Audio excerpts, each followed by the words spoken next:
Hello everyone, welcome to SK tutorial. Latest update आ रही है IOCL that means Indian Oil Corporation Limited की तरफ से न्यू वैकेंसीज को रिलीज की गई है डिप्लोमा होल्डर कैंडिडेट के लिए, यानी कि जूनियर इंजीनियर के पोस्ट के लिए वैकेंसीज को रिलीज की गई है। जो भी candidate diploma in electrical engineering, chemical engineering, instrumentation engineering और मैकेनिकल इंजीनियरिंग किए हुए हैं, उन सभी कैंडिडेट के लिए वैकेंसीज को रिलीज की गई है। अभी डिटेल नोटिफिकेशंस को रिलीज नहीं की गई है, अभी शॉर्ट नोटिफिकेशंस को हिंदुस्तान टाइम्स के न्यूज़पेपर में 2 सितंबर यानी कि कल जो है अपलोड की गई थी। आज है 3 सितंबर और उस शॉर्ट नोटिफिकेशंस में क्या कुछ लिखा हुआ है उसको अभी हम लोग देखने वाले हैं, समझने वाले हैं चीज़ों को। तो अगर आप सभी लोग भी डिप्लोमा होल्डर कैंडिडेट हैं, आपने पॉलिटेक्निक किया हुआ है इन सभी इंजीनियरिंग ब्रांचेस से, तो आप सभी लोग जो है IOCL में फॉर्म भरने के लिए एलिजिबल होंगे। पोस्ट के लिए फ्रेशर्स एलिजिबल होंगे या फिर वर्क एक्सपीरियंस वाले कैंडिडेट, इन सभी चीज़ों का क्लियरिटी जो है डिटेल नोटिफिकेशंस जब आएंगे तभी क्लियरिटी के साथ हम लोग समझ पाएंगे और जान पाएंगे। अभी हम लोग यहाँ पर इस वीडियोस में यह भी देखेंगे कि सिलेबस, एग्जाम पैटर्न और PYQs क्या रहने वाले हैं। इन सभी चीज़ों को आप कहाँ से देखेंगे, कैसे समझेंगे और तैयारी कैसे करेंगे, इन सभी टॉपिक्स के बारे में आज के इस वीडियो में हम लोग डिटेल में आराम से सिस्टमेटिक वे में चीज़ों को समझने की प्रयास करेंगे। लेकिन इस वीडियो को डिटेल में शुरू करने से पहले मैं आप सभी की जानकारी के लिए बताना चाहूँगा कि अगर आप सभी लोग IOCL एग्जामिनेशंस में इस पोस्ट के लिए प्रिपरेशंस करना चाहते हैं जूनियर इंजीनियर पद के लिए, तो आप सभी लोग हमारे साथ जुड़ सकते हैं PSU क्रैकर्स बैच में। अगर आपका इलेक्ट्रिकल इंजीनियरिंग ब्रांच है तो आप सभी लोग वोल्ट शास्त्र PSU क्रैकर्स बैच में इनरोलमेंट ले सकते हैं। इंस्ट्रूमेंटेशन वाले कैंडिडेट भी इसी बैच में इनरोलमेंट ले सकते हैं, क्योंकि PSU एग्जामिनेशंस में जनरली इलेक्ट्रिकल और इंस्ट्रूमेंटेशंस का ऑलमोस्ट 80% से 90% सिलेबस सेम ही रहता है। थोड़ा बहुत इंस्ट्रूमेंटेशन इंजीनियरिंग का अपना डिफरेंट सिलेबस हो जाती है, लेकिन 90% तक सिलेबस लगभग में सेम ही रहती है, 80 से 90%। केमिकल इंजीनियरिंग वाले कैंडिडेट हैं चैम AE क्रैकर्स बैच में इनरोलमेंट ले सकते हैं। मैकेनिकल इंजीनियरिंग वालों के लिए अभी तक हमारे पास कोई भी बैच अवेलेबल नहीं है, तो आप लोग अपना देख लीजिए और कहीं पे अगर प्रिपरेशंस हो रहे हैं तो ऐसे लेटेस्ट अपडेट और इस एग्जाम्स की प्रिपरेशन से संबंधित जो भी जानकारी होगी वो मैं यूट्यूब वीडियोस के माध्यम से आप सभी को जरूर बताऊंगा और शेयर करूंगा, जो भी इंपॉर्टेंट सामान्य जानकारी होगी।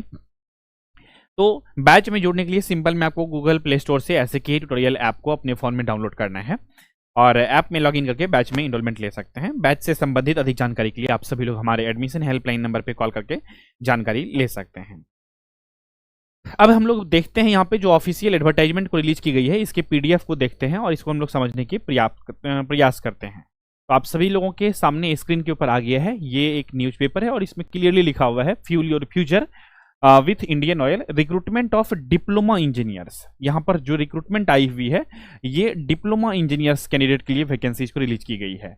आप देख सकते हैं जूनियर इंजीनियर के पद दिए गए हैं, डिप्लोमा इंजीनियर्स लिखी गई है और इसमें chemical engineering, electrical engineering, instrumentation engineering और मैकेनिकल इंजीनियरिंग वाले कैंडिडेट फॉर्म को अप्लाई करने के लिए एलिजिबल होंगे। आपका जो बेसिक पे स्केल रहने वाला है वो 30,000 से शुरू होगा और ये जा सकता है 1,20,000 पर मंथ तक। तो इसमें बेसिकली सभी बातों को क्लियरली लिखा गया है। आप सभी को पता है ही कि ये IOCL जो है ये एक महारत्ना कंपनी है ना, और यहाँ पर बेसिक बातें दी गई है। डिटेल नोटिफिकेशंस इसका जो है बेसिकली जब IOCL की ऑफिशियल वेबसाइट पे अपलोड होगी तो उसके लिए भी मैं डिटेल वीडियोस लेकर के आऊँगा।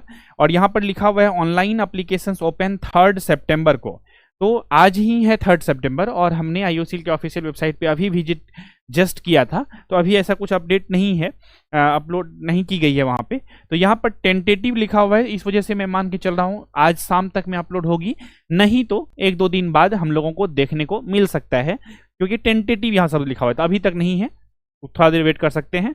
शॉर्ट नोटिस रिलीज हुई है तो डिटेल नोटिफिकेशन भी आएंगे ही।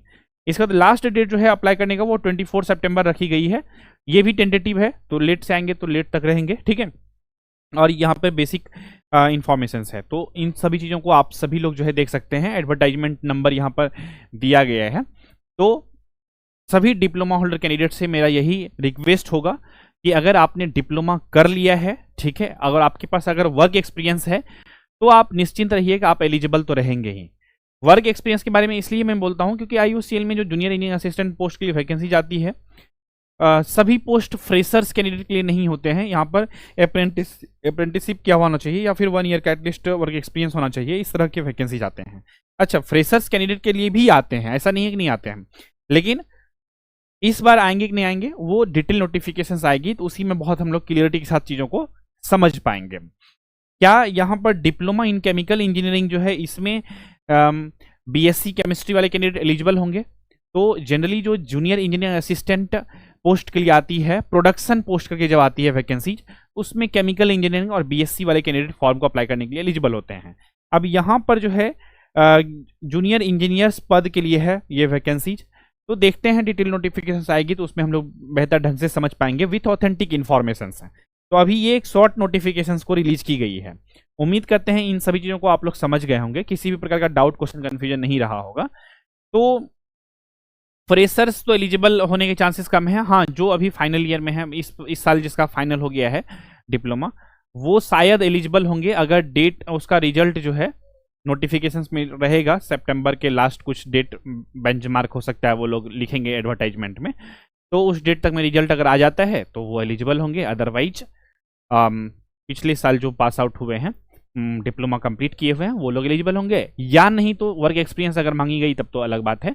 तो उन सभी चीज़ों को हम लोग देखेंगे डिटेल एडवर्टाइजमेंट में ही। तो ये एक लेटेस्ट अपडेट थी जो हमने आप सभी के साथ साझा किया, और मैं यही कहूँगा आप सभी को कि आप सभी लोग ईमानदारी पूर्वक तैयारी करते रहिए। वैकेंसीज बहुत सारे पीएसयूज में आते रहते हैं, और मैं बार बार बोलता हूँ इंडिया में अप्रॉक्स में टोटल 250 प्लस पीएसयूज हैं, और सभी पीएसयूज में वैकेंसीज तो 1 बाय 1 आते ही रहते हैं। ठीक है, एक में आएगा वैकेंसीज, दूसरे में नहीं आएगा, मतलब ऐसा चीजें होती है, लेकिन 250 प्लस पीएसयूज हैं तो लगातार वैकेंसियां आते रहती है। तो इस वजह से एक बार आपको जरूर अच्छे से पीएसयू एग्जाम की तैयारी करनी चाहिए। 6 से 8 महीना का रिगरस प्रैक्टिस, रिगरस स्टडी बढ़िया से अगर आप कर लेते हैं तो किसी न किसी पीएसयू में फाइनल रूप से आप सिलेक्शंस ले ही लेंगे, बेसिकली मुझे ऐसा लगता है। और जो कैंडिडेट ईमानदारी पूर्वक सच में 6 से 8 मंथ तक ईमानदारी पूर्वक बढ़िया से मेहनत करेगा, किसी न किसी पीएसयू में सिलेक्शंस ले ही लेगा, क्योंकि ऑलमोस्ट सारे पीएसयू के सिलेबस सेम ही रहते हैं, जस्ट सिर्फ एग्जाम पैटर्न डिफरेंट रहते हैं। तो एग्जाम पैटर्न के अकॉर्डिंग प्रिपरेशन करने के लिए टेस्ट सीरीज लगा लेना है, मॉक टेस्ट प्रैक्टिस कर लेना है, सैंपल पेपर को सॉल्व कर लेना है, प्रैक्टिस सेट को सॉल्व कर लेना है, that is more than sufficient. ठीक है, तो इस तरह से आप चीज़ों को अच्छे से मैनेज करके प्रिपरेशन कर सकते हैं। देखिए, बहुत सारे कुछ कैंडिडेट कभी कभी हमें मैसेज भी करते हैं कि सर वैकेंसीज कब आएंगे, और वैकेंसीज आएंगे तब मैं बेसिकली आपका बैच में इनरोलमेंट लूंगा और तब मैं प्रिपरेशंस करना शुरू करूंगा। और देखिए, एक बात सच है कि देखिए, आप प्रिपरेशंस करना कभी भी शुरू कर सकते हैं, लेकिन अगर मैं रियलिटी बताऊं ना, तो किसी भी एग्जाम का नोटिफिकेशन आने के बाद सब लोग और मैक्सिमम लोग तैयारी करना शुरू करेगा, और वही लोग भीड़ है। एक्सेप्शनल कैंडिडेट ही नोटिफिकेशंस आने के बाद जो तैयारी करता है वो सिलेक्शंस ले पाता है। सिलेक्शंस आपका तभी होगा जब नोटिफिकेशंस को आने से पहले आप तैयारी कर रहे हैं, और नोटिफिकेशंस जब आ जाए तो आप उसको बेसिकली उस समय से आप उसको शुरू कर लीजिए क्विक रिवीजन के फॉर्म में। इतना एक्सपर्ट बन जाइए, 3 मंथ जो समय मिलता है आफ्टर रिलीजिंग द नोटिफिकेशंस, उसमें आपको सिर्फ सिलेबस को रिवाइज करना है, टेस्ट लगाना है। 3 मंथ तक, अगर 3 मंथ तक आप वैसे रगड़ के प्रैक्टिस करते हैं अच्छे से ईमानदारी पूर्वक, तो सिलेक्शंस होने से आपका कोई नहीं रोक सकता है। लेकिन यहाँ बहुत सारे कैंडिडेट तो नोटिफिकेशंस आएंगे तब तैयारी करना शुरू करेंगे, तो भीड़ का वही सब होते हैं। ठीक है, और बाद में आकर के हमारे बैच में भी, मतलब क्या बताऊं मैं, मतलब डायरेक्टली ओपनली मैं बोलना नहीं चाहता हूं, लेकिन बहुत सारे कैंडिडेट ऐसे होते हैं जब एडमिट कार्ड एग्जाम का रिलीज होगा तब वो बैच खोजना शुरू करते हैं, तब वो सैंपल पेपर प्रैक्टिस सेट को खोजना शुरू करते हैं। लगता है क्या कि वो सेमेस्टर एग्जाम को देने जा रहे हैं। ये एक कॉम्पिटिटिव एग्जामिनेशन है। जब तक आप धैर्य रख करके अच्छे से चीज़ों को नहीं समझेंगे, अच्छे से प्रैक्टिस नहीं करेंगे, और माइंड में अच्छे से चीज़ें नहीं रहेगी, तब तक आप एग्जाम में कैसे कोई भी कॉन्सेप्चुअल क्वेश्चंस को सॉल्व कर पाएंगे। इसीलिए आपको जो टाइम लगता है आइडियली किसी भी एग्जाम का प्रिपरेशन करने के लिए, वो एक बार आपको देना पड़ेगा। एक बार फाउंडेशन आप बना लीजिए, फाउंडेशन बनने के बाद रिवीजन प्रैक्टिस मॉक टेस्ट, बस इतना ही करना है और कुछ नहीं करने की आपको आवश्यकता है। और इतना अगर आप कर लेंगे तो फाइनल रूप से आप सिलेक्शंस ले लेंगे, IOCL एग्जामिनेशंस में हो या किसी भी PSU एग्जामिनेशंस में। इस वजह से मैं कहता हूं, क्या आप जो है हमारे साथ अगर जुड़ेंगे तो प्रॉपर वे में आपको गाइड करते रहूंगा मैं, PSU एग्जाम ओरिएंटेड, ताकि आपका सिलेक्शंस हो। देखिए, मैं ऑलवेज कोशिश करता हूं कि मैं आपको वही टिप दूं, वही सब बातें बताऊं जो आपके सिलेक्शंस के लिए इंपॉर्टेंट है। और मैं चाहता भी हूं कि जो भी कैंडिडेट हमारे साथ जुड़े, जिस उम्मीद के साथ उसका फाइनल रूप से सिलेक्शंस हो, कोशिश हमारी पूरी रहती है। तो आप भी हमारे साथ अगर जुड़ते हैं तो इस उम्मीद के साथ खुद से उम्मीद कीजिए कि जुड़ तो रहा हूं लेकिन मैं भी बहुत मेहनत करूंगा। ये चाह है तभी जुड़िए, अदरवाइज सिर्फ यूट्यूब पे देखिए, कोई दिक्कत नहीं है।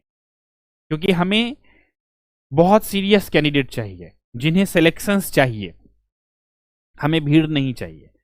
तो आप जो है बेसिकली आपको सिलेक्शंस चाहिए तो आप जुड़िए हमारे साथ।